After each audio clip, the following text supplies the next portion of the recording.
అలిపిరి మనకి నిరంతరం వింటుంటాం. తిరుపతి దగ్గర అలిపిరి టోల్ గేటు అక్కడి నుంచి పైకి వెళ్తూ ఉంటారు. అయితే ఈ మధ్య కాలంలో ఒక ఆవేదనాభరితమైనటువంటి పరిస్థితి ఎదురవుతుంది. కాశీలోనూ ఎదురవుతోంది, పుణ్యక్షేత్రాల దగ్గర ఎదురవుతోంది. అమ్మా నాన్నలు కని పెంచితే చదువుకుని ఉద్యోగాలు చేస్తూ ఉన్నత స్థితికి చేరిన వాళ్ళు కానీ, లేదంటే గనక పేదరికంలోనే కొనసాగుతా తల్లిదండ్రులను పోషించుకోలేనటువంటి వాళ్ళు, వాళ్ళని తీసుకొచ్చి తిరుమల దర్శనానికని తీసుకొచ్చి అలిపిరి దగ్గర వదిలేసి వెళ్ళిపోతున్నారట.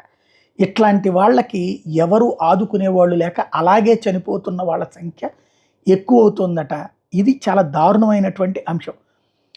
తల్లిదండ్రులని బిడ్డలే అలిపిరి దగ్గర వదిలేసి వెళ్తున్నటువంటి ఘటనలు ఆ రోడ్డు మొత్తంలో ఉండేటటువంటి చోట్ల, దాంతో అక్కడ అనారోగ్యం బారిన పడితే వాళ్ళే ఇక చివరికి రుయాలు చికిత్స చేయిస్తామని తీసుకొచ్చి కొంతమందిని, అట్లాగే చికిత్స తర్వాత ఇంటికి వెళ్ళే దారి తెలియక, అంటే ఇంట్లో అక్కడ హాస్పిటల్లో వదిలేసి వెళ్ళిపోవడంతో ఇంటికి వెళ్ళే దారి తెలియక కొంతమంది, వెళ్ళే ఇష్టం లేక రహదారుల పక్కనే ఉంటున్నటువంటి వాళ్ళు మరికొంతమంది, చివరికి అనారోగ్యంతో కదలలేని పరిస్థితుల్లో అక్కడే చనిపోతున్నటువంటి వాళ్ళ సంఖ్య క్రమంగా పెరుగుతోంది అన్నటువంటిది ఇక్కడ ప్రధానమైనటువంటి అంశం.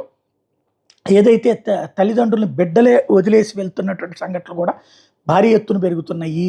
అనారోగ్యం బారిన పడుతున్నటువంటి వాళ్ళని టోటల్గా అలిపిరి, తిరుపతి, తిరుచానూరు ప్రాంతాల్లో నెలకి 30 మంది అనాథలు ఇలా మృతి చెందుతున్నారట. తాజాగా కార్పొరేషన్ నివేదికలు చెప్తున్నటువంటి లెక్క.